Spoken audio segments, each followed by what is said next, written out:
right, here we go. We are glad to have you back here on the Bicoastal Baseball Podcast, exclusively on the Grid Network. I'm Mike Guido. That's Dalton Brown.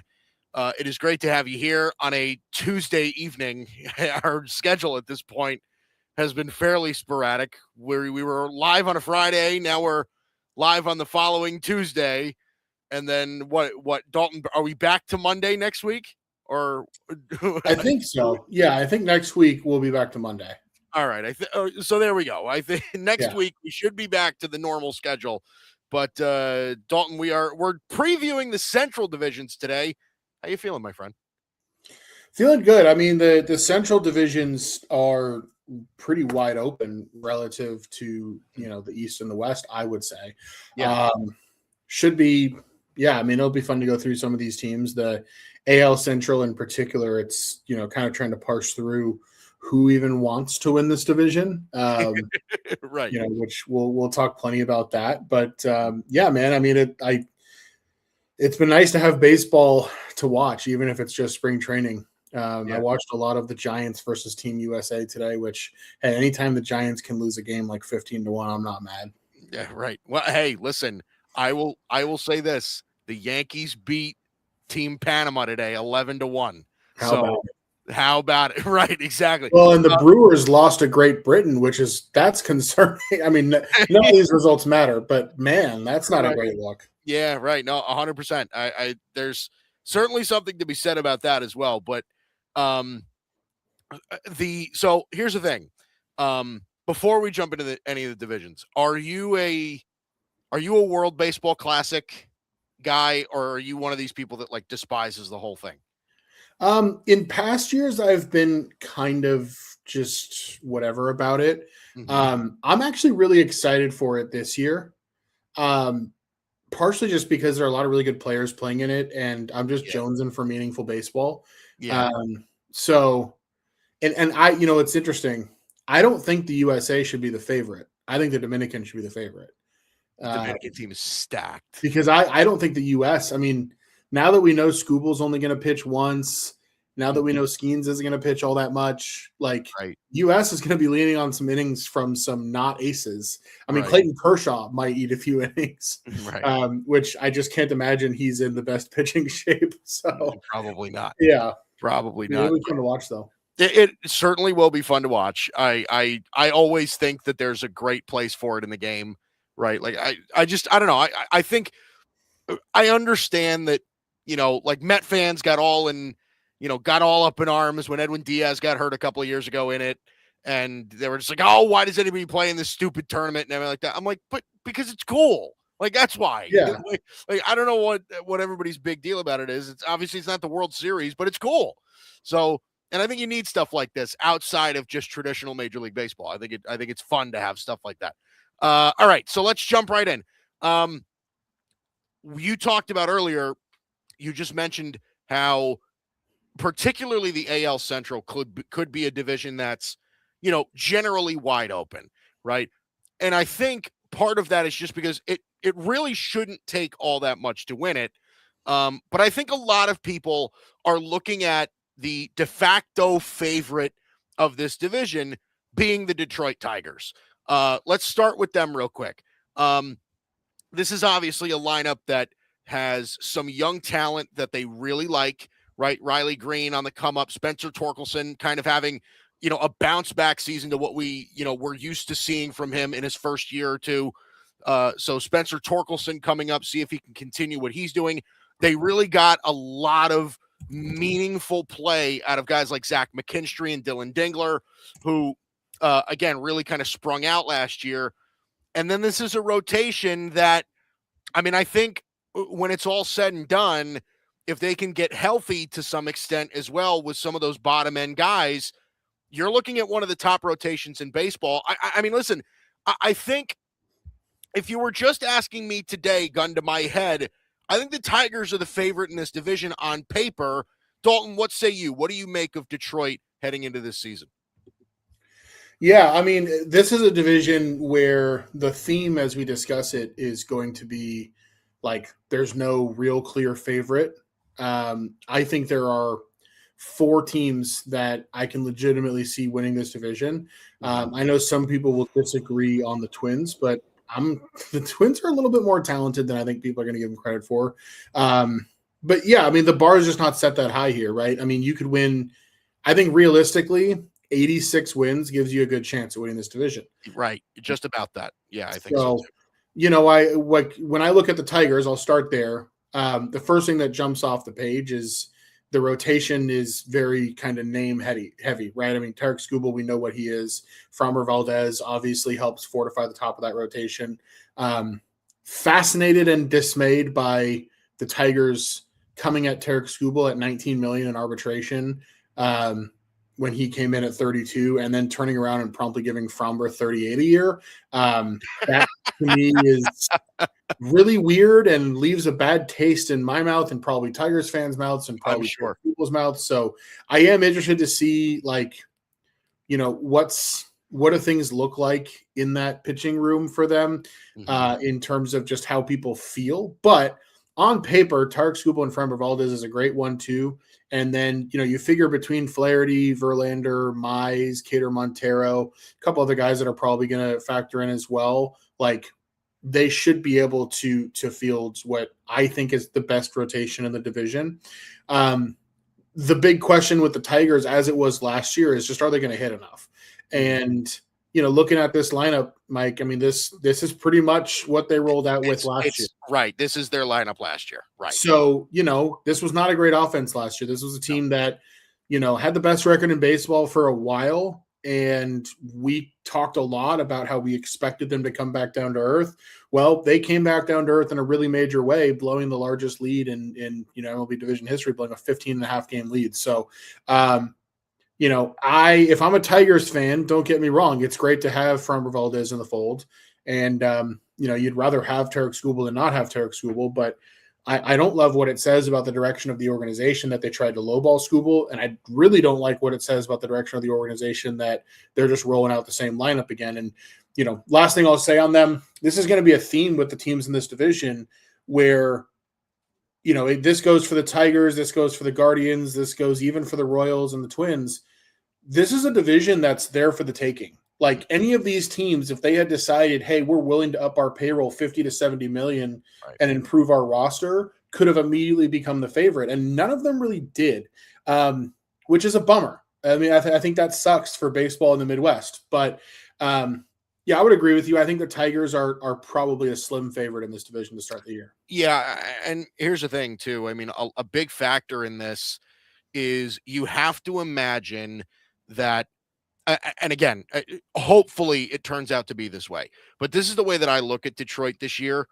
This really could be among, like, I know it kind of seems like their window is kind of just opening, but I think there's a real good chance Tarek Skubal's not with this team after this year.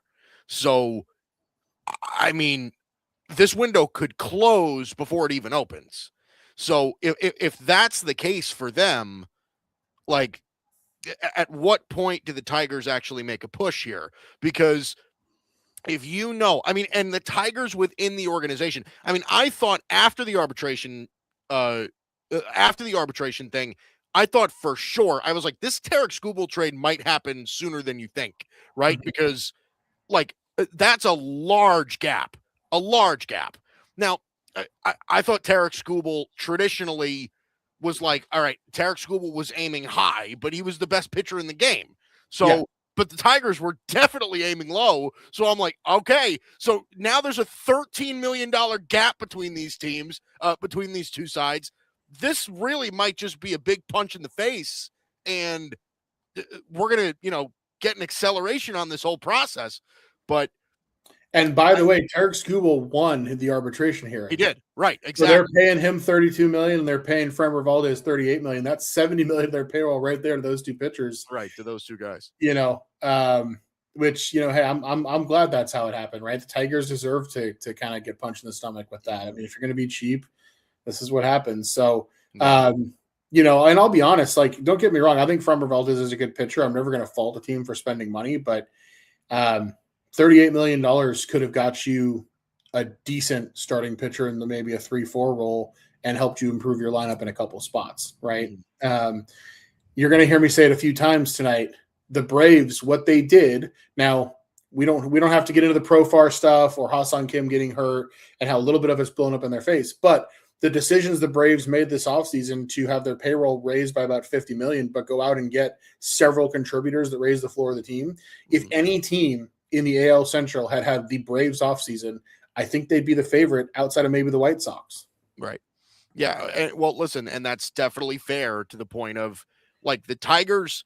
If you were to add just one, like legitimately, just one bat to that lineup, one legit bat to that, like if they were the team that brought in Eugenio Suarez at the end of the offseason, like I think we'd be having a little bit of a different discussion about the AL Central. Yeah. I do, right? Like if you were able to stick him in the middle of that lineup, or and Alex then Bregman. Right, exactly. Well, I mean, even obviously Alex Bregman being a larger ticket item, but even if it's just a player like Eugenio Suarez, like that makes that lineup so much deeper. It gives them so much more room. Like, I don't know. I look at that team and I have the same concerns you do is, are they going to be able to hit enough? And we'll see if that's the case. The other interesting team really in this division is the Kansas City Royals. This is a team that, again, they're in a similar, they're almost built similarly to the Tigers, right? Like Cole Reagans obviously is not Tarek Skubal, but he's a damn good left-handed ace-like pitcher, right? And then they've got a bunch of young talent in the lineup that, again, is semi-proven, semi-unproven outside of Bobby Witt Jr., right? So outside of Bobby Witt Jr., Vinny Pasquantino has shown signs of being very good. We're still trying to see what we're going to get out of Jack Caglione. So this is an interesting Royals team. I think you look at that rotation and you're just like, okay, I like some of the names on that list, right? Chris Bubich was really good for them last year. Noah Cameron came out and pitched really well for them last year. Same with Seth Lugo. Like they've got some pieces here. But again, Dalton, it's kind of what you were saying before. If the Royals had just taken that one extra step of just raising the floor, then this division could be as good as theirs. Yeah. And I don't want to continue to say that repeatedly, right? So, but you're absolutely right. It's the same story here. They're very similar to the Tigers. Now, I think the Royals, one thing that works in their favor is when I look at the Tigers, I see two studs at the top, and then I see a pretty significant drop-off, right? I see a bunch of guys that I don't know what we're going to get from them. With the Royals, it's worth noting that like Seth Lugo and Noah Cameron is year 4 and 5. Those guys both were excellent last year.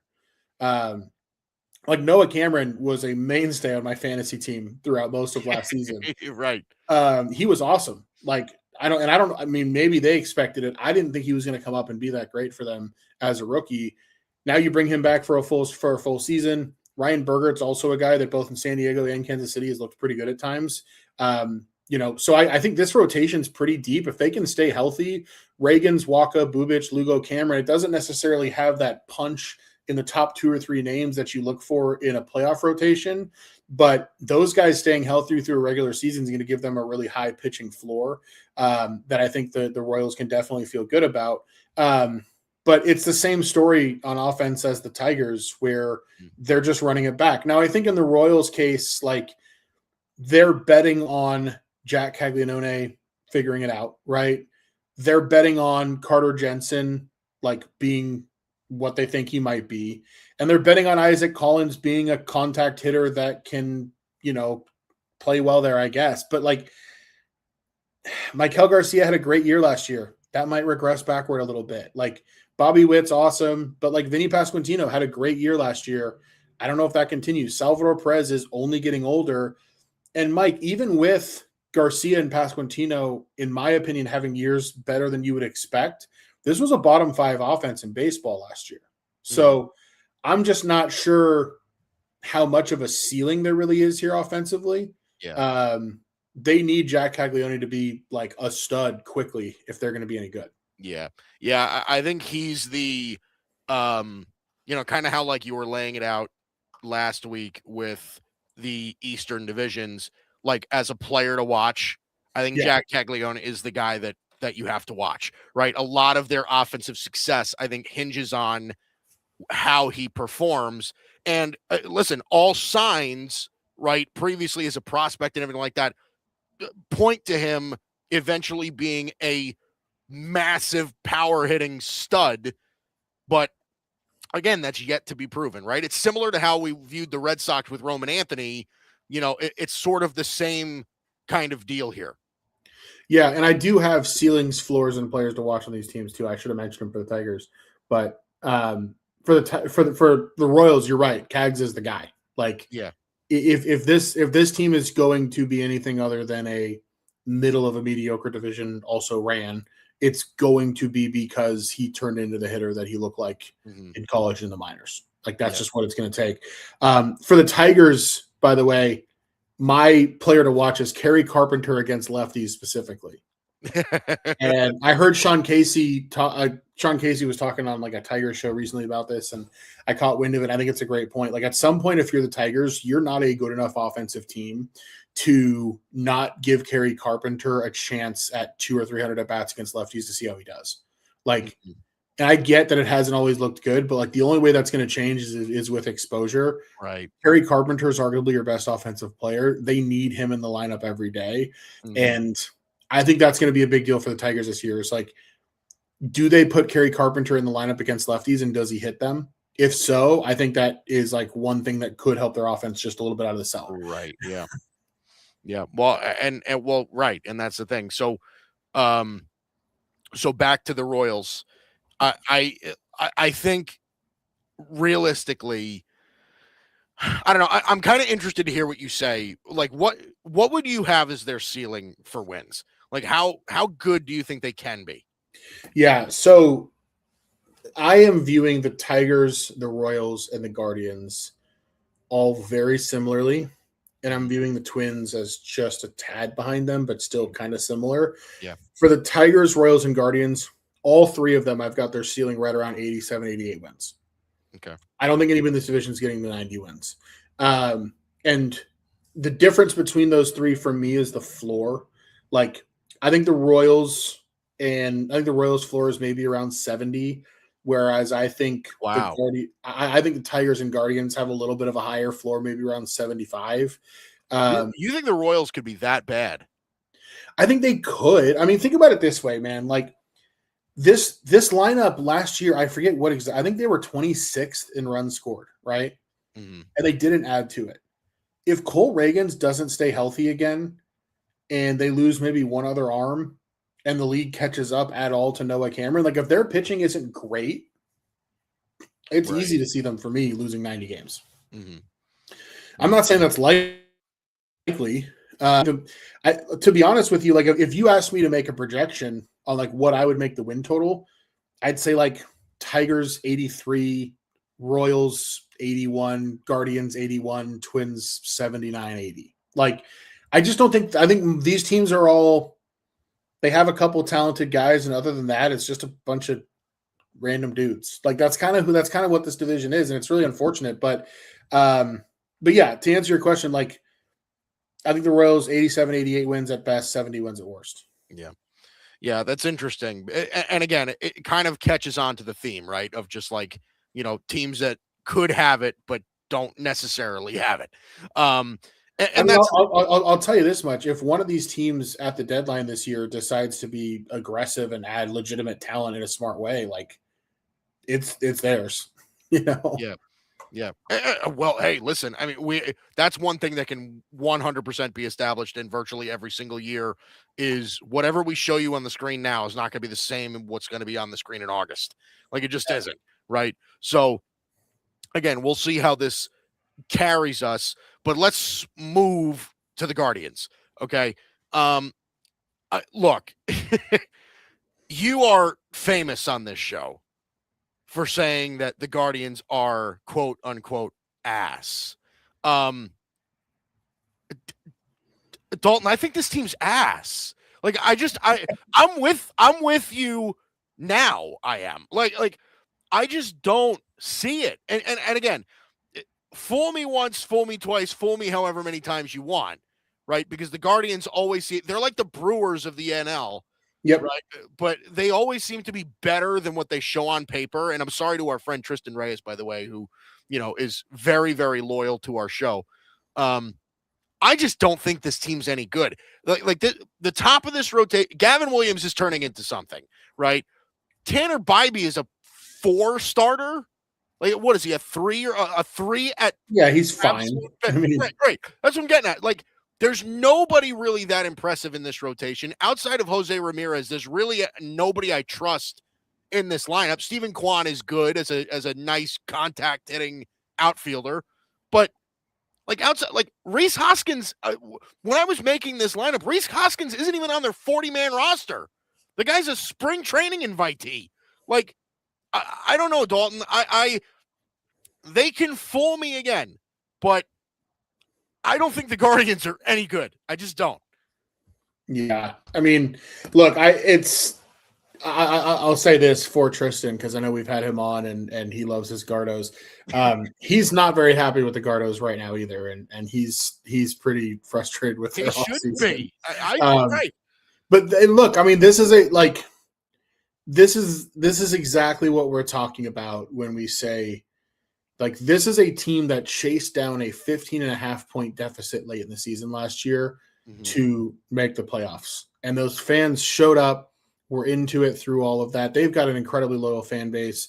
The players did their job despite not having talent, right? And it's a shame when you have like fan buy-in, when you have player and coach buy-in on the field and a team that's outperforming the talent that they have on the roster, and you have an ownership group that just refuses to invest in it in any meaningful way. It's just shameful and it's upsetting. And if I'm a Guardians fan, it would drive me insane. Now, and again, I'm not saying that the Guardians needed to go add Kyle Tucker and Alex Bregman. But I mean, wouldn't you rather go get Mike Yastrzemski? Go get Mike Yastrzemski, Harrison Bader, Ha-Sung Kim, like so many of these different names, right? And it's like, this is where it would drive me nuts if I'm a fan of this team. Yeah. That, like, because I'll be honest with you, the pitching's not great, but it's relatively deep, and I trust the Guardians to get the most out of the guys on the pitching side. Even if they don't make any changes to the rotation, just add a competent bat or two. Like, this half of this lineup are guys that are like quad A hitters. Like, it's just, they're not going to score very many runs. And look, Stephen Vogt is doing a great job there. I'm sure he's going to get the most out of this team again. Like, Gavin Williams is increasingly looking good, although he's struggling a little bit in spring training. Tanner Bybee is solid enough. Slade Ciccone has been solid. Logan Allen's been okay. Joey Cantillo is a guy to watch this year. It sounds like he's adding, just some additional velocity. They're excited about Daniel Espino as a prospect. Parker Messick looked decent at times last year. I think the pitching can be good enough, but again, like, I guess one thing that makes them different from the Tigers and Royals is that they tried to add a bat in Rhys Hoskins. I mean, I don't know whether you'd rather add Rhys Hoskins or Isaac Collins. I'd probably rather, not add either one. But yeah, man, I don't know. Like, sure. Do I think the Guardians can come out and win 80, 85 games? Sure. They're in a horrible division. They're, they seem to fight. Like, they seem to have a good culture. Yeah. They find a way to do things, but like, this is not a good roster. No, it isn't. And that's my problem is, like, you look, I'm keeping the graphic up just for a few more seconds, just because I want to point this out. Like, I know I'm like notorious for getting hung up on like nitpicky sort of things when it comes to like me trying to downplay rosters, but like, Dalton, we saw it all last year and previous years before that. Okay. Gabriel Arias, Bo Naylor, and Brian Rocchio are all horrific major league hitters. Yeah, they can't hit. They can't hit at all. Like, we're talking about guys that are like, these guys could have averages below 200 by the end of the season. All three of them. Like, I just don't get it. I just don't. And like, Jose Ramirez to me is like the Mike Trout of the AL Central. Like, he's just a member of the guard. And I'm so sorry to Tristan for saying this. I really am. But like, he's stuck. Like, I wish Jose Ramirez would go to like I don't know, like the Phillies or something. Like, give him somewhere to be so that he can win. Yeah. I mean, I'll give him this. At least the Guardians are a team that somehow makes the playoffs. And they do make once you're on the dance floor, like, yeah, it might be a 3% chance, but it could break your way. You never know. But it certainly could. And I appreciate that Jose Ramirez loves the city of Cleveland and is going back on a discount. The level of, I mean, not just a discount, a massive. He's done it multiple times too. The thing that's so disheartening about it too, Mike, though, is it's like he's taking that discount because he wants them to spend that money to bring in more talent around him. Mm-hmm. And instead, the Dolans are just pocketing it. Yeah. And that sucks. Like, to me, if him taking a discount isn't going to get somebody else paid, then I'd rather see him get paid what he's worth. Yeah, right. So yeah, but that's the thing is. So what'd you say? Your ceiling for them was what? 81. Again, the ceiling for them is 87 or 88 games. Like ceiling 87 or 88. Mm-hmm. The floor, I mean, it's higher than the Kansas City just because, like, I feel like we've seen this team's culture. Like, they're just not like organizationally, they can put it together. I think more. So, like, to me, they're very similar to the Tigers. Like, the floor maybe 73, 74 wins. But I think the Tigers are a little bit more likely to land on the higher end. Like, like I said, if I'm projecting a number, I'm putting the Tigers 83, 84. I'm putting the Gardos maybe 80. Yeah, just about. Tristan's here, by the way. Gardo's hat from your boy. He said that about 15 minutes ago. But yeah. I mean, look, it's Central Divisions. I had to wear a Central hat, and I knew I wasn't going to have very nice things to say about the Guardians, but here we are. Well, here we go. Let's talk about listen, your stomping grounds right about now, the Minnesota Twins. They're interesting because they really did kind of offload a lot of talent last year, right? At the trade deadline. Yohan Duran went, Carlos Correa went. Like they really kind of, took a lot of the pressure off their payroll at that point.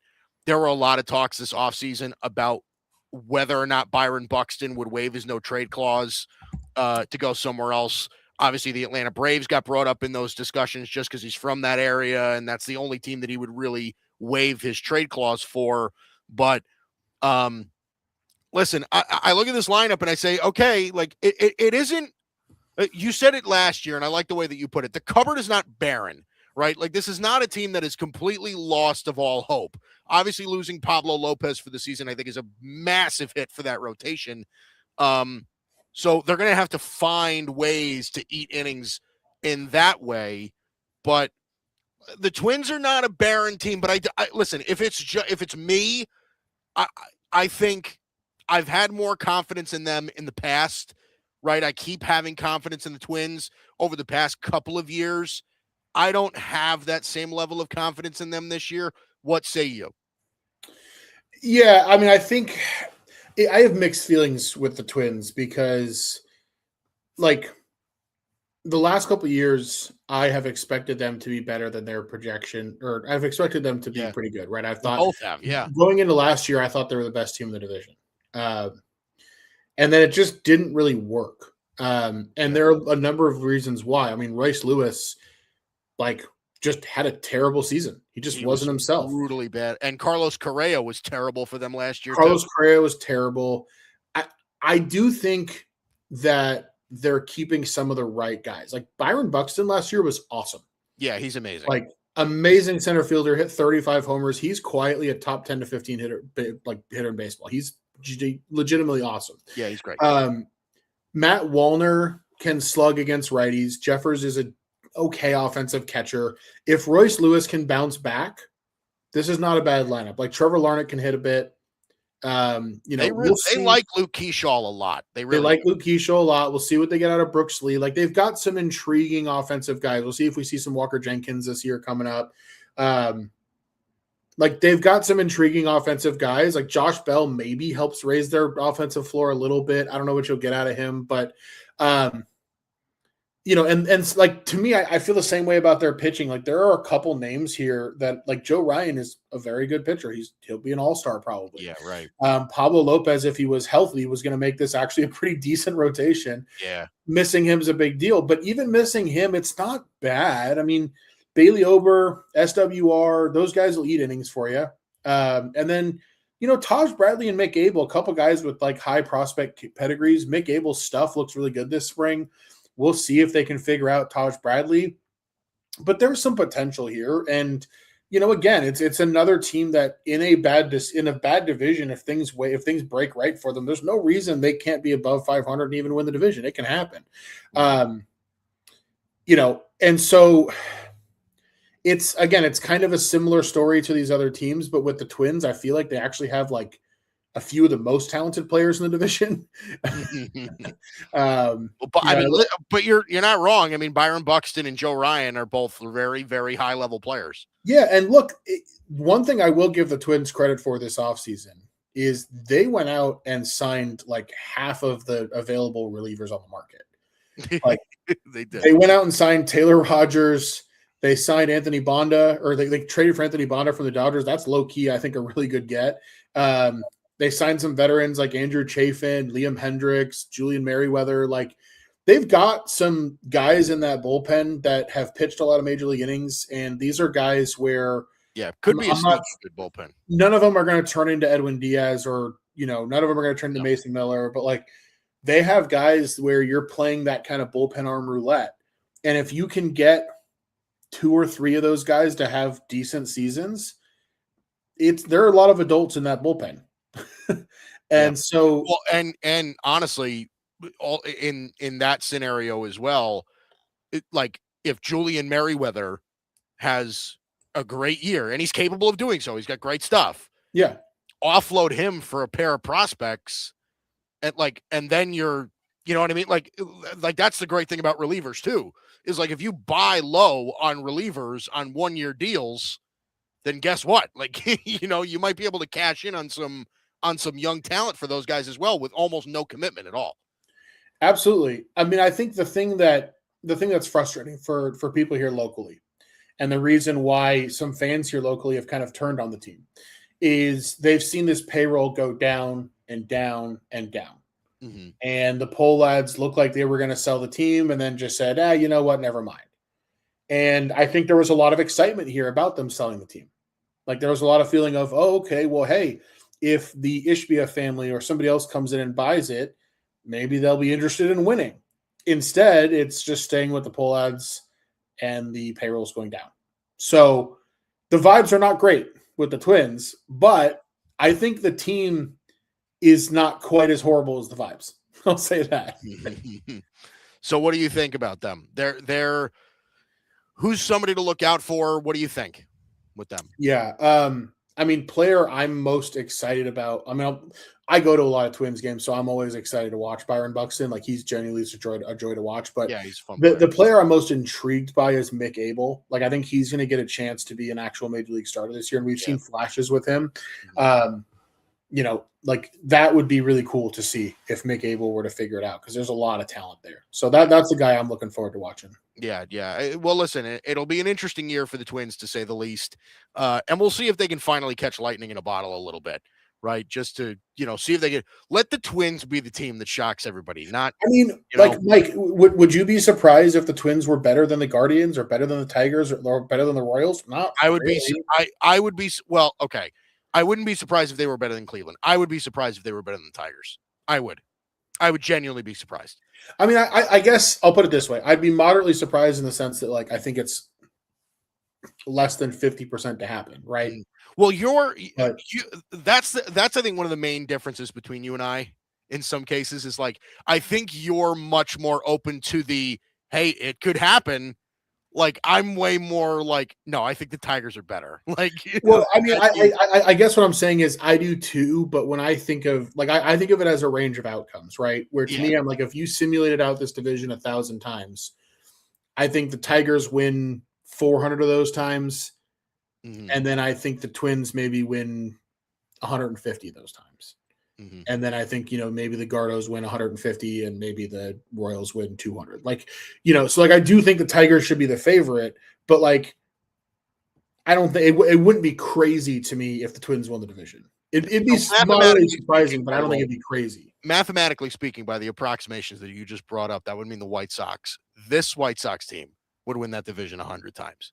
Well, then change the numbers a little bit. Out of 1,000 simulations, this White Sox team's winning the division maybe 6 times. Yeah, it's going to be something like that. I mean, let's briefly touch on the White Sox. Listen, they had, in my opinion, maybe one of the most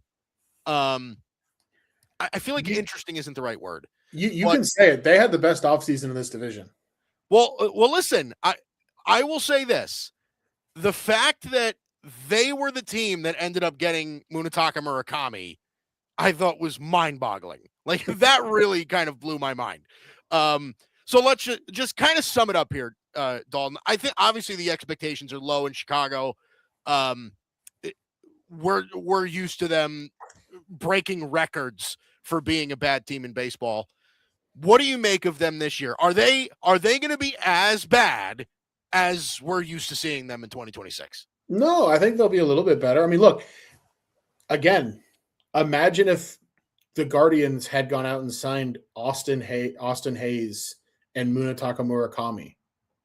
Right. Like, those two guys would be improvements on the Guardians lineup. Certainly would. Certainly would. And so I give their White Sox credit in the sense that, I do think there's an effort being made here to be less awful. And in this division, again, I don't think they can win the division, but no, they could get into the 70s and wins if things break their way. I wish they did more. I mean, listen, I obviously don't expect much, but I just wish that they make a little bit more of an effort on the pitching side, especially.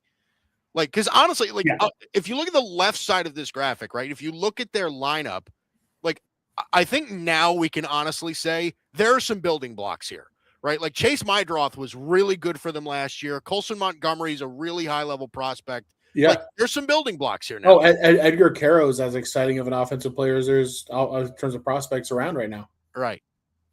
Yeah. The other thing, Mike, that I think they deserve credit for, because I agree the starting pitching is going to be horrendous.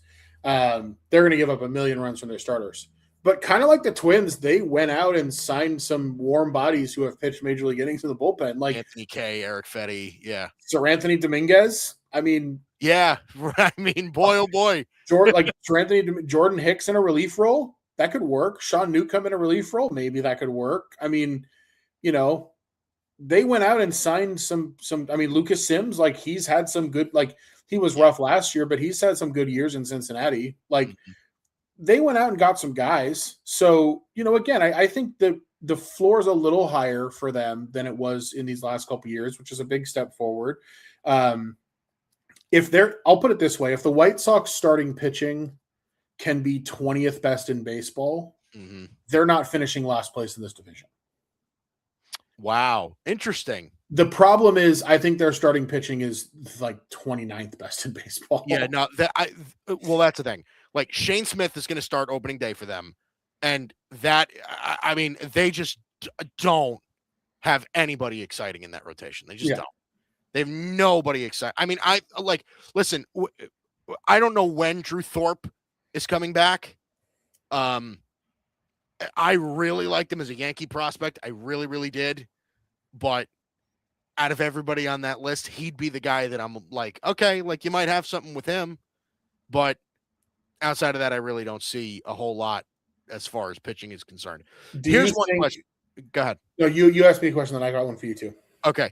I was going to ask you, because I'm interested in what your expectations are for Murakami this year.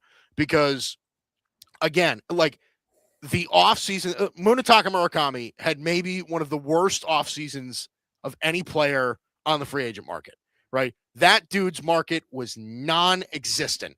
Teams just did not think that he would translate. I think if you're going to ask me, obviously he's got light tower power, right? He's at 200 right now at his point in his development. A lot of teams viewed him as a prospect, right? He's not a day one contributor. I think he's a 200 hitter if he gets the at-bats, he's going to be among the league leaders in strikeouts, and he's probably going to have close to 30 bombs. Like, that's really what I think his outlook is. What do you think about him? Yeah, it's one of those things where it kind of becomes if he had signed with, I'm just trying to think of it because I don't want to say Dodgers. I feel like I say Dodgers too much, right? Well, I mean, but that is true. I mean, a lot of people were predicting him there as well. But let's say, well, because the Dodgers, let's say, for example, that he signed with the Braves, just to give you a team that has a good pedigree of developing offensive talent, right? Okay.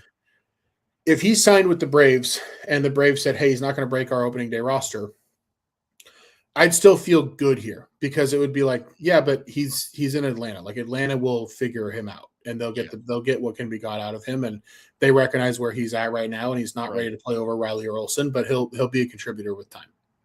Kind of like the Dodgers went out and signed Hai-Sung Kim last offseason, right? Similar thing where they signed him.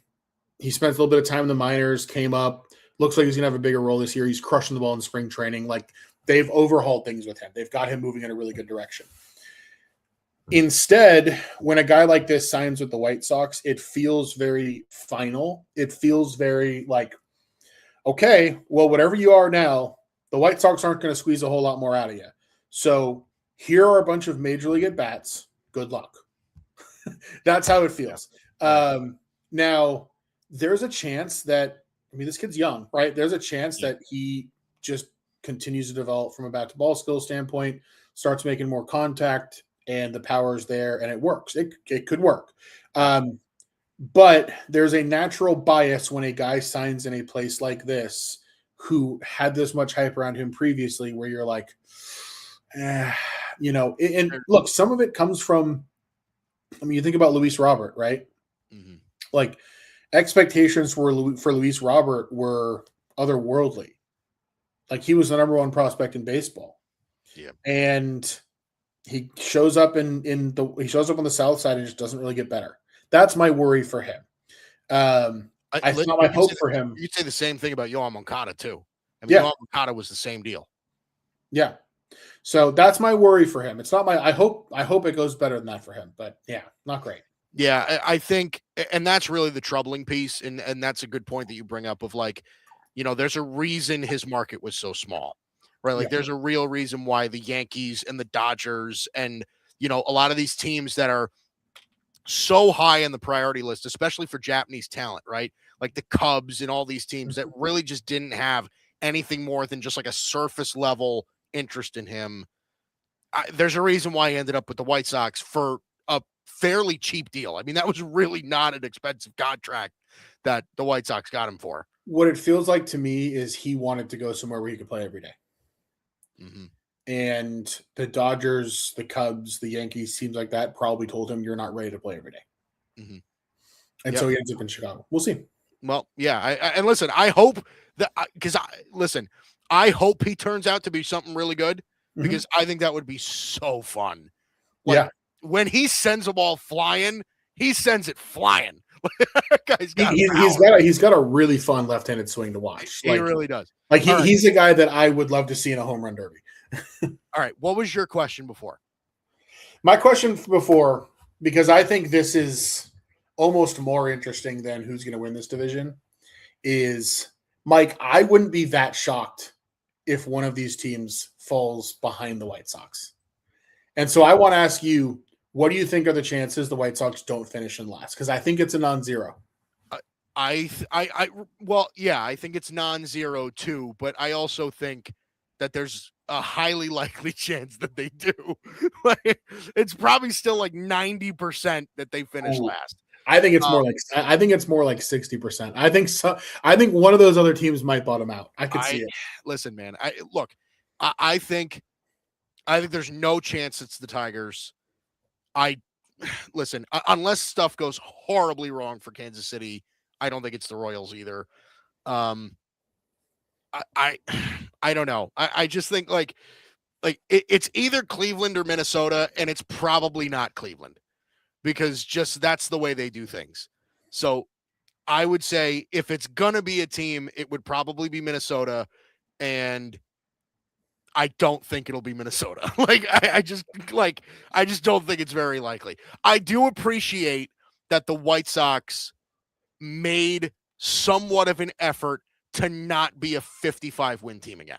Like that, they made more of an effort than anybody else in this division. They certainly did. Because of that, I'm planting my flag. I am rooting for the White Sox to not finish last because I want them to be rewarded for at least trying a little bit. Okay, so gun to your head, Dalton. We did this with every division, right? Gun to your head. Who's winning the division right now? Tigers. I just, like I said, this division's wide open, but I think the Tigers, in the full balance of last year, and when I look at their roster as a whole, even like adding Kenley Jansen, I think is pretty good for them in the bullpen. Like when I look at the Tigers as a whole, I think it's the best roster in this division. But it's not with any high degree of confidence. Yeah. All right, let's shift to the NL Central. Okay. We'll go to the NL side. Let's talk about the Chicago Cubs. They had a very active offseason. They really did, right? It started when Shota Imanaga accepted the qualifying offer. He came back. They signed Alex Bregman, which was a big deal after losing Kyle Tucker. And Kyle Tucker was not outrageously good for them last year. But a lot of people like this Bregman fit. They really like Bregman in Chicago.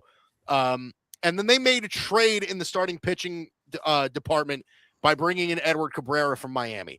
So this is an interesting roster now. I mean, I still think I still don't know if they are like good enough to put all of like there's no way the Brewers come up and catch them noise away.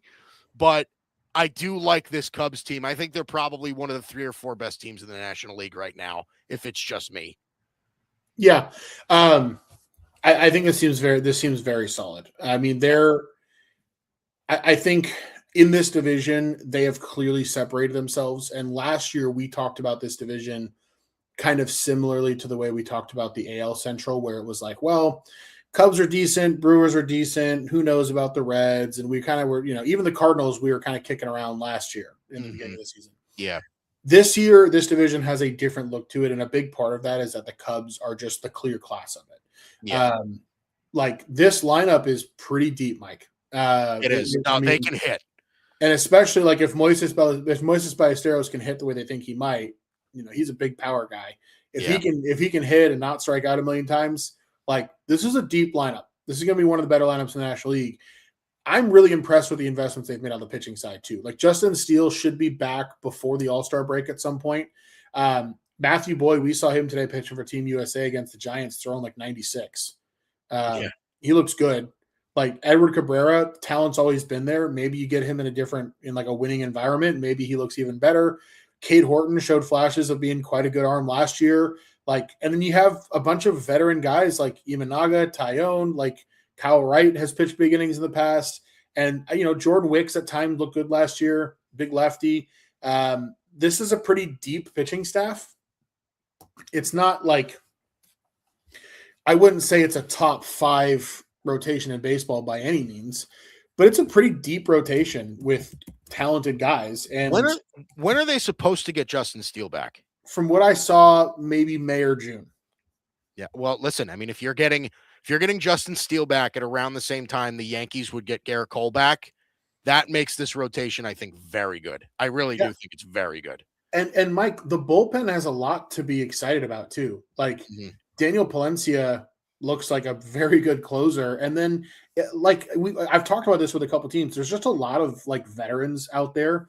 Phil Maton, Hunter Harvey, Colin Ray, Caleb Thielbar, Hobie Milner, Javier Assad, Jacob Webb, like Porter Hodge, healthy. Like, there's a lot of really solid arms in that bullpen. Like Luke Little. I mean, I feel really good about the Cubs. I think they are one of the most complete teams in baseball. I think honestly, Mike, and you might disagree with me here, but if you put them in the American League, I might say they're the favorite in the American League. Yeah. I think if they're not that, they're darn close to it. Yeah. I think. Yeah. I 100% agree.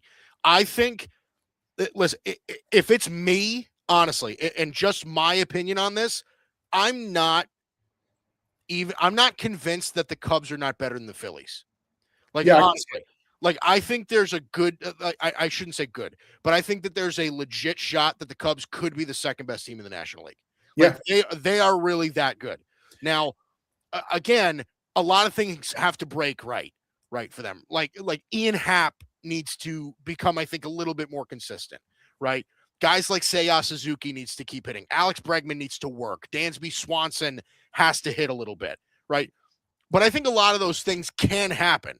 You know what I mean? I think they're going to be a very good defensive team, by the way, too. Pete Crow Armstrong is one of the best center fielders, if not the best center fielder in baseball.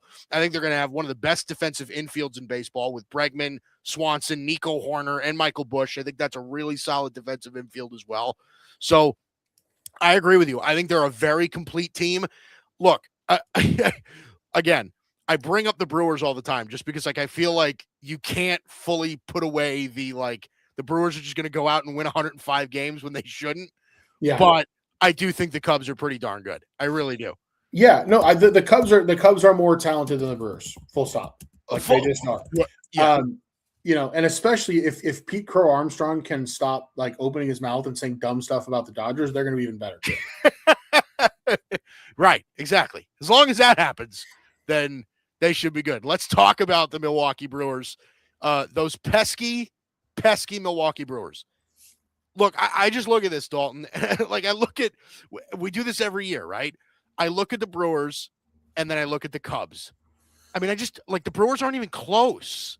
They're not even close. Like, on a talent perspective, they are not close to the Cubs. They're not close, especially in the pitching department. I got to tell you, right? Like, we liked what we saw from their rotation last year, right? Because they got great innings out of Jose Quintana. They got great innings out of Quinn Priester, right? Freddie Peralta's no longer here, right? Brandon Woodruff is now sitting at the top of this rotation with Mizorowski. I don't see a whole lot to hang your hat on, but the Brewers always seem to figure it out anyway.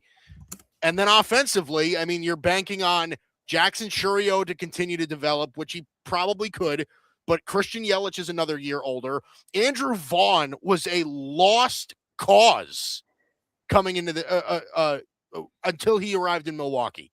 What Andrew Vaughn are you going to get? Luis Rengifo is here on a whim. Like, I don't know, man. Like, am I going to get fooled by the Milwaukee Brewers again? I don't really buy it. I don't know. Tell me I'm wrong. No, I'm not really good. I mean, I think the Brewers are good. I don't think that, like, they're not the Guardians. They're not ass. Right. I think the Brewers are better than maybe you're giving them credit for, but they're clearly a step behind the Cubs. I think this is a decent wild card type team. Part of it is, like, there are a lot of just solid arms in this rotation. Like, they lose Freddie Peralta, and that's going to hurt.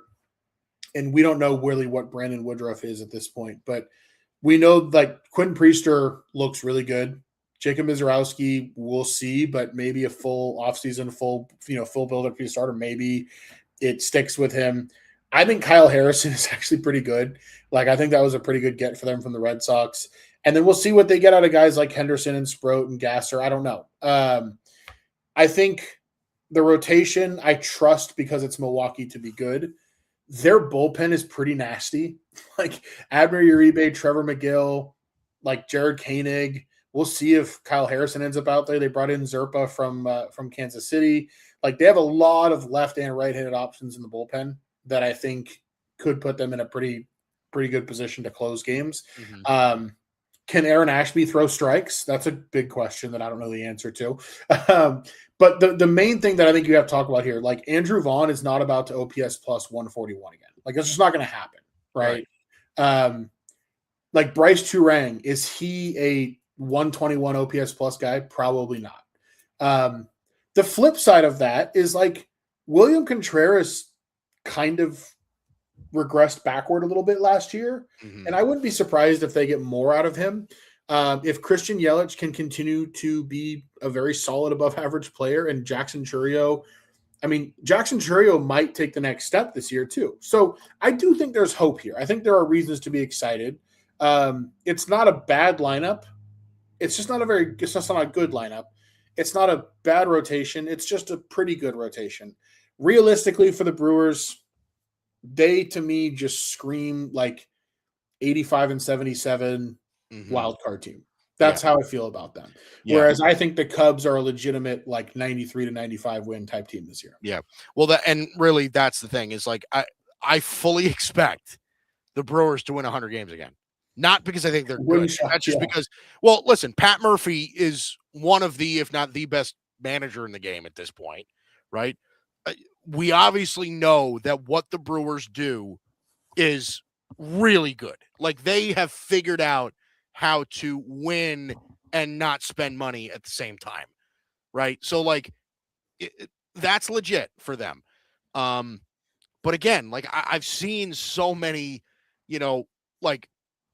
I look at their lineup and I just see it okay, Jackson Chourio was, he was pretty good, but I'm still kind of waiting. You know what I mean? A lot of it hinges on, for me, okay, a lot of what you said, right? Is Bryce Terang really going to be that well above average major league second baseman? I don't know that he is, right? I don't know. They're just they're a scrappy ball club, right? Because Joey Ortiz is a scrappy little shortstop. Same thing with Sal Frelick. He's a scrappy little whatever. But that's really all they've got. I don't buy it. So I don't know. That's just me. Yeah, I mean, and again, you're gonna have Danny. You look at some of the other guys. Just the guys that get at bats for them. It's just you're gonna roll out Joey Ortiz in this lineup every day. Come on, right? Sal Frelick's an everyday player. I'm supposed to believe that? I don't know. Yeah, right. So I don't know. That's me though. Let's talk about, before we get into some of the other stuff, because I really do want to talk about the Reds. I really do. But I want to talk about the Pirates first. Because this team intrigues me. It really does. I'm not ready to go as far to say that they're going to make a surprise run at the playoffs or anything like that. But I got to tell you, Dalton, I don't hate it. I don't hate it. What are you going to tell me I'm crazy? I'm just laughing at the Pirates, Mike, because this might actually be the worst defensive team in the history of baseball. Well, I mean, okay. Well, that's definitely something to be said. But I do think they'll hit a little bit. I do. Maybe. I think they're going to hit a little bit. Listen, getting Brandon Lau, I think, is a very sneaky good move for that team. Brandon Lau can hit a little bit. Okay. Yeah. Same thing with Ryan O'Hearn. Same thing with Marcell Ozuna. We've seen these guys hit really well. Obviously, Paul Skeens is incredible. I don't know, man. I don't look at the Pirates as a real bottom feeder anymore. That's all I'm saying. I don't know that I look at them as a bottom feeder, but I don't feel that good about them. They're a team that I'm generally selling stock in. I bet under 77.5 wins with them. Interesting. Just because I think there are flaws in how this team's built. I get it. We like to think about what a team can be offensively more than we like to think about what a team can be defensively. But Oneil Cruz is a disaster in center field. Brandon Lau is a way below average second baseman. Mm-hmm. Brian Reynolds is not a particularly good defensive left fielder. Ryan O'Hearn should not be playing outfield for a major league team, but he has to because Marcell Ozuna is certainly not going to go out there. This is they no longer have Brian Hayes, right? They're sticking Triolo over there at third. This is a bad defensive team, Mike. It's going to be rough. And I have a feeling it might spoil some of what we get from Paul Skeens and Mitch Keller. I am excited to watch what we get from their pitching. I think, we know what we're getting with Skeens. Keller is an above average starter. I don't know when Jared Jones is expected to be back, but he's a lot of fun to watch too. And then we'll see what we get from Bubba Chandler actually getting some innings this year. I'm excited to see when Connor Griffin comes up. That dude is an incredible hitter in the minors. I hope they don't manipulate service time too hard on him. I'd like to see him on the major league roster. He's certainly ready. Yeah. I'll give the Pirates this. I think they're going to be more fun to watch this year. It's going to be a better TV product. But this also might just fall apart, Mike. And I don't trust the Pirates to make the most of this. Mm-hmm. But I mean, I also like, why are you signing Marcell Ozuna? You have too many players that are not good defensively to go out and sign Marcell Ozuna, who like might not hit. I don't know. Like that could be a disaster. What did Marcell Ozuna do last year? So hold on, because Marcell Ozuna was terrible last year. Well, I wouldn't call him terrible. He had a 756 OPS last year. I mean, compared to what we've seen the past 2 years where his OPS was over 900, yeah, he had a bad year. But I like his OPS is going to be second on that team. He's going to be the second best hitter on that whole roster. I just feel like if you're going to sign a guy like that absolutely cannot play in the field no matter what, and it's going to like clog up your roster, I'm just expecting better. And like I don't think like he's in his age 35 season now and just showed a clear sign of decline and is now going to a place that has less of a winning culture and is not and like he's not. I think it's destined to not work. Well, here's the thing, and you would probably know better than I do, but like you bring up how bad they'll be defensively, and I totally buy it. I think they are going to be a bad defensive team, and it'll probably be very, very bad. But like, how many games are you losing in an over 162 game season because you're bad defensively? Well, you would know that better than I do, but it's hard to put a finger on it. And the answer might not be that many, right? But man, I don't know. I like the defense might be worth 5 games, something like that. Mm-hmm. I could, it's hard to quantify, but maybe it's worth 5 games. But that like 5 games is a pretty big difference for a team like this. The other thing, Mike, is like outside of Paul Skeens, I do have some concerns about them getting people out. Like, if their pitching has any injuries, I think it gets pretty ugly pretty quick. Mm-hmm. And when I look at the bullpen too, I mean, Gregory Soto is kind of a roulette spin. I don't hate that. Yeah. I feel the same way about Dennis Santana. There's not a ton that I trust here with them. Like, mm-hmm. I just and look, part of it too, there are some organizations in baseball where like the burden of proof is a bit higher than others. Right. And you've heard me talk about this, like with Atlanta, like I'm going to trust the organization, right?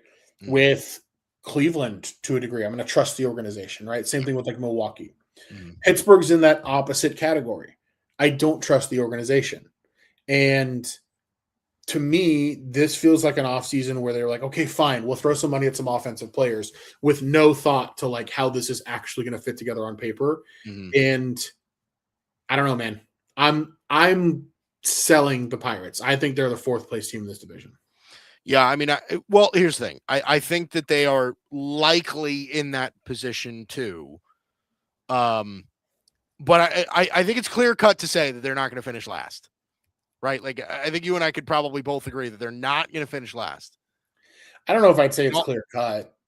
Well, okay, maybe clear cut's not that, but I think in the more likely scenario, Pittsburgh's not going to finish last. Yeah. And we'll talk about why. I think they're better than the Cardinals, but maybe not by as much as you think. Well, okay. So what do you think? What's the ceiling for them? I mean, I think the ceiling for Pittsburgh is 84, 85 wins. Okay, so that's a pretty high ceiling for what? Yeah, no, look, I mean, like, if everything breaks their way, they're a wild card team. And that's a huge step forward for them. Don't get me wrong. Mm-hmm. But like, I also think the floor with them is like 65 wins. Like, I think they might be bad again. Especially like, God forbid Paul Skeens gets hurt. Mm-hmm. This team's just bad, like pretty quickly. I don't know. So like, I think the floor for them is significantly lower than the Cubs, than Milwaukee. I think the floor for them is lower than Cincinnati too. So, speaking of Cincinnati, let's talk about the Reds. This team I actually like. Like, I actually think the Reds have something here. And it seems like every single season, Dalton, we always talk about whenever we do these previews that we're just kind of waiting here for the Reds to take that next step, right? Everybody got super excited about all their young talent with McLean and Ellie De La Cruz and, guys like Noel V. Marte and Spencer Steer and, all of those guys. They go out and they sign Eugenio Suarez. He goes back to Cincinnati.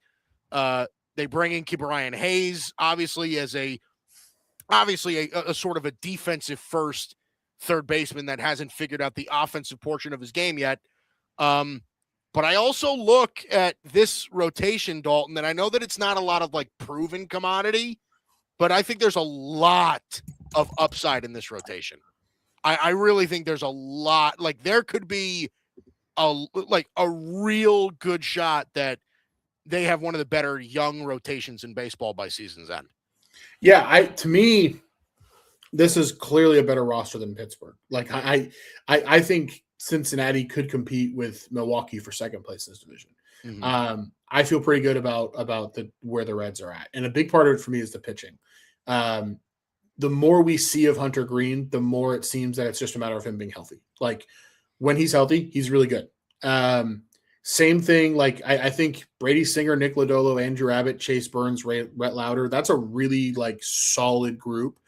Burns and Lauder especially are exciting because those are two guys that have been two of the higher ranked pitching prospects in baseball. Yeah. And I'm excited to see them continue to get more work because I think that it reminds me of Hunter Green, right? Like when we first saw Hunter Green, we were kind of like, yeah, okay, man, maybe he throws hard, whatever.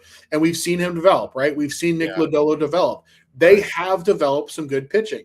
It's just a matter of whether it can stay healthy. And they've had some bad luck with health. But man, if this rotation is healthy, it's going to be pretty good. I think it's the second best rotation in this division if it's healthy after Chicago. So yeah, I think honestly, I'll tell you right now, I think there's a shot that this could be by the end of we could be talking about this rotation in July or August, and I think this could be the best rotation in the division. Like I really think that's possible.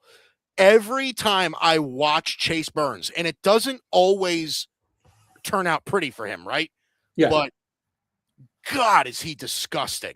Yeah. That dude's gross. Okay.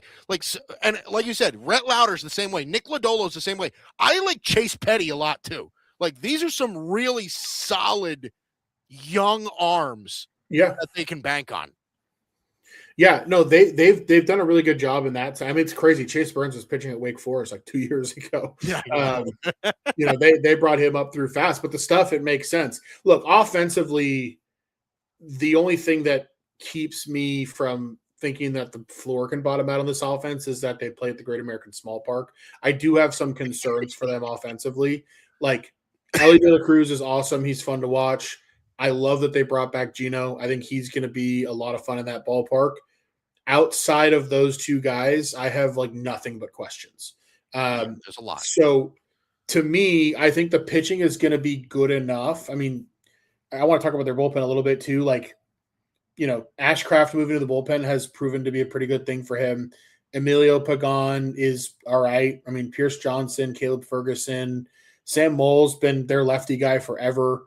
TJ Antone's just going to be out there throwing hard. Like the bullpen has potential to be league average. The starting pitching, I think, can be above league average. The question for me and what's going to determine the Reds this year is outside of Ellie De La Cruz and Eugenio Suarez, can Sal Stewart turn into something? Can Matt McLean and TJ Friedel be decent? Can Tyler Stevenson be an above average offensive catcher? Can Noelvi Marte figure it out? Can JJ Bleday? I really like the addition of JJ Bleday, by the way. Can he be good? Can Brian Hayes be maybe an average offensive player?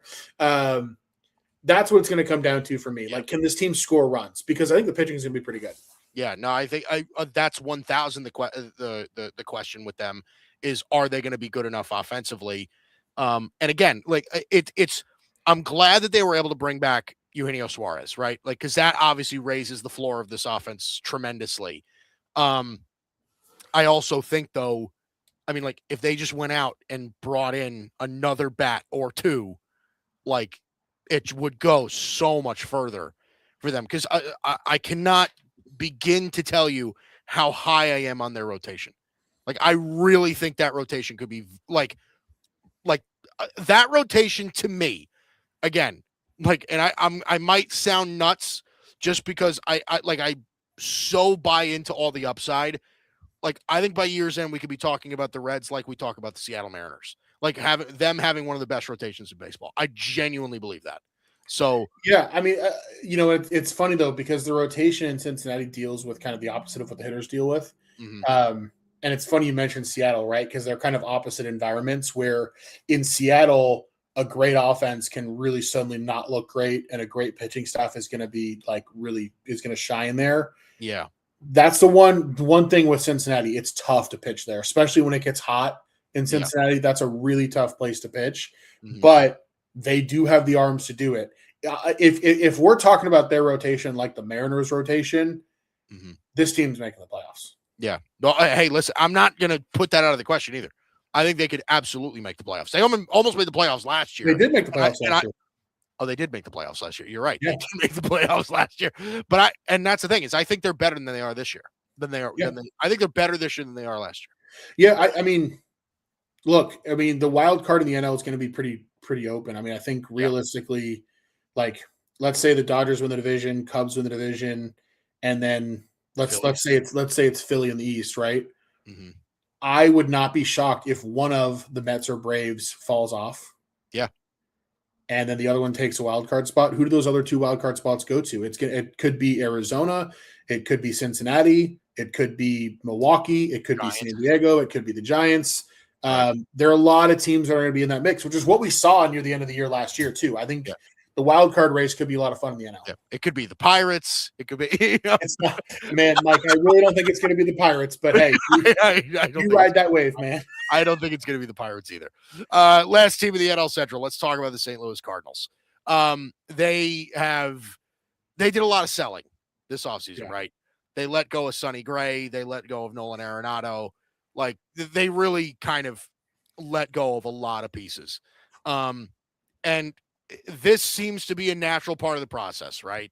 They got out of Nolan Arenado. They got out of Sonny Gray. Now they're looking to kind of, retool, figure things out again. Listen, they obviously what Ivan Herrera gave them last year was really, really nice. Mason Wynn's a good young shortstop. I mean, we'll see what they get out of J.J. Weatherholt, right, as one of their top prospects. So, I don't know. Obviously not an exciting season for the Cardinals. We're going to see what they have. I think this is a good evaluating year for them to just kind of figure out what they can keep, what they should move on from. I project this, and it pains me to say it because I genuinely like the Cardinals as an organization. I root for them a good portion of the time.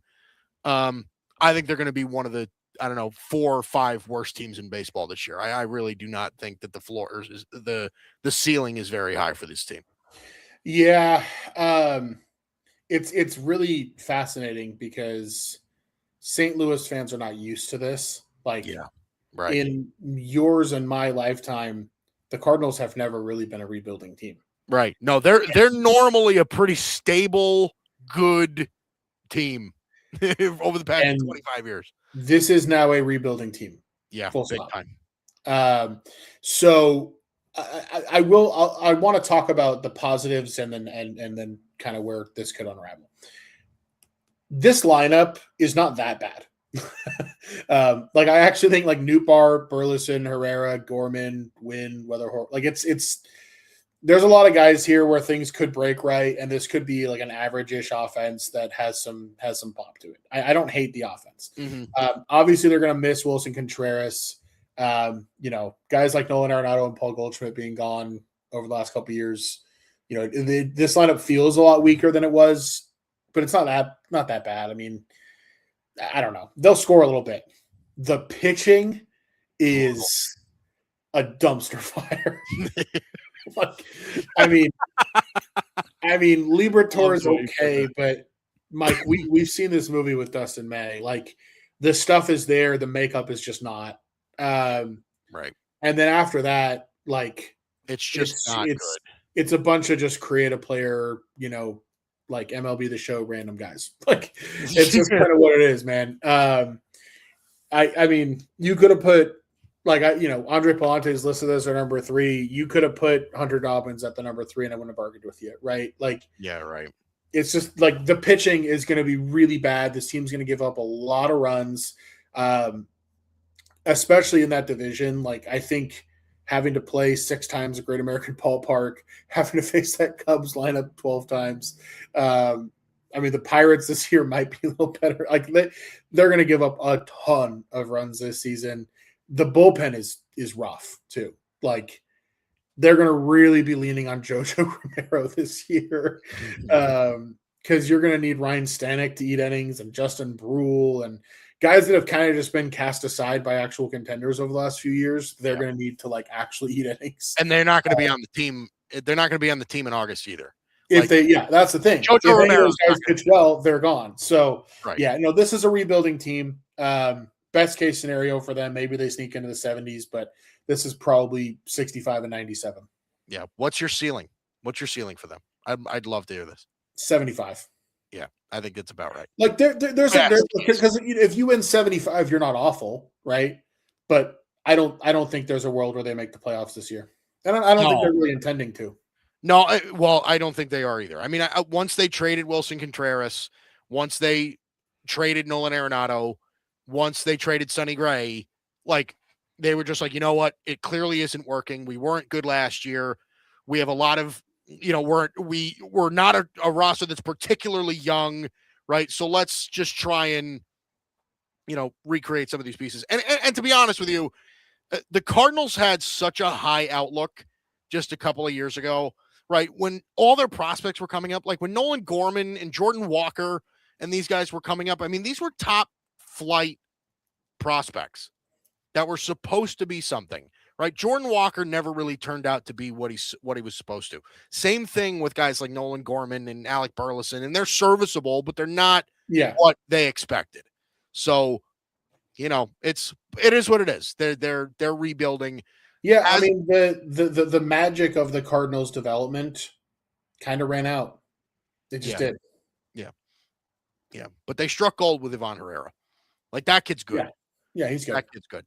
So, listen, if there's one thing to hang your hat on, right? You got to have that one thing. Look, this lineup is not a bottom 5 lineup in baseball. I'll say that. No. Right? It certainly isn't. This lineup, if I were stack ranking lineups in baseball, it's maybe 21, 22. It's not that bad. Will they give up more or less runs than the Colorado Rockies this year?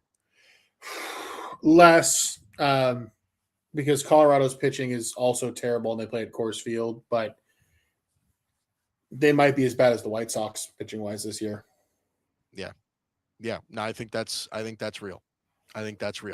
So, all right. So listen, you and I are both kind of in agreement though on this division though. I really think that the Cubs should win this division. Doesn't mean that the Brewers won't, but the Cubs should.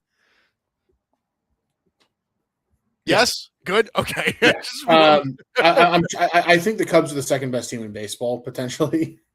Oh, I think I think they're at the very worst. I think they're 5th at the very worst right now. Yeah. So this is the Cubs division to lose without a doubt. Yeah. All right. That's it for division previews until we go back on. So we're back on Monday for the West. This is your territory now. Okay. So pumped about it. We go to the NL, we go to the AL. We're finally going to get to see the graphic made up for the Dodgers and just how just about everybody on it's going to make the All-Star game. We'll see just how loaded that is. Tristan Reyes, by the way, I miss the AL Central talk FML. I thought he was here for it. Yeah, he'll have to go back. He was here early. Would he leave? He told me he had something going on, and I'm surprised he was in the comments at all. Listen, man, we'll get him back on here one of these days. We'll actually have him, camera, everything. It was fun when he was here. But all right, you have Hot Corner for us. Yeah, I don't Hot Corner today. I don't have a laundry list of futures like I did last week. The books have been really slow about rolling these things out. I did I ran some analysis today on strikeouts because just like with home runs and RBIs, strikeout unders are an area that I'm going to look at because pitchers don't stay healthy, right? Mm-hmm. If you had the capital to tie up in it and you thought you wanted to, you could go down the line of like the 30 pitchers FanDuel has listed. You could bet under on all of them. You're probably going to win 17 or 18 of those. I don't suggest doing that, but you could. Right now, the one that sticks out to me most is Chris Sale. He's at 177.5 on FanDuel, and he's gone over this number once in the last 5 years. That was in 2024 when he had that Cy Young season for the Braves and was awesome. The problem for Chris Sale is his age. Like, he's just not staying healthy enough over these last few years. I don't have a great feeling about, don't look, Mike, I'm never rooting for somebody to get hurt, right? I want to make that clear. But are you confident Chris Sale makes a full 6 months worth of starts this summer? I'm just not. Yeah, probably not. And realistically, that's what it's going to take to get over this number. And that's assuming that the stuff doesn't drop off at all. So yeah, I mean, this is not a career high outlier. Like, he went over this number every year from 2012 to 2019. But we're talking 2020, 21, 22, 23, and 25. 5 of the last 6 years, he has not gotten to this number. So to me, it's as simple as that. Yeah. Yep. No, listen, if it were me making that bet, I would feel pretty confident in it as well. All right. That does it for us. That's Dalton Brown. I'm Mike Guido. This is the Bicoastal Baseball Podcast. Every Monday, 8 o'clock Eastern. I believe starting next week, we are back on the normal schedule. So, listen, man, we're still getting things wrong. I mean, it'll bounce around. Like this spring and summer, it's probably going to bounce around a little bit more than the last couple of seasons, just because there's a lot going on in my life, and I know there's a lot going on in yours. So things are going to happen. It certainly is the way that it is. But we will be here. We will be here. So again, we'll be back Monday next week. We'll redo the West divisions, the AL and the NL West. Dalton's territory. We finally get to talk Dodgers. Dalton, you excited? Yes. I'm excited to talk Dodgers. I'm excited to talk Rockies. We'll see if John Borger makes an appearance. Where's John Does Math? It's a great question. That's what we need to know. I texted him the link, and he's not here. I don't know. That's terrible. So we lost him. We lost him as an audience member. Oh boy. Hopefully we didn't. We'll talk to you next week.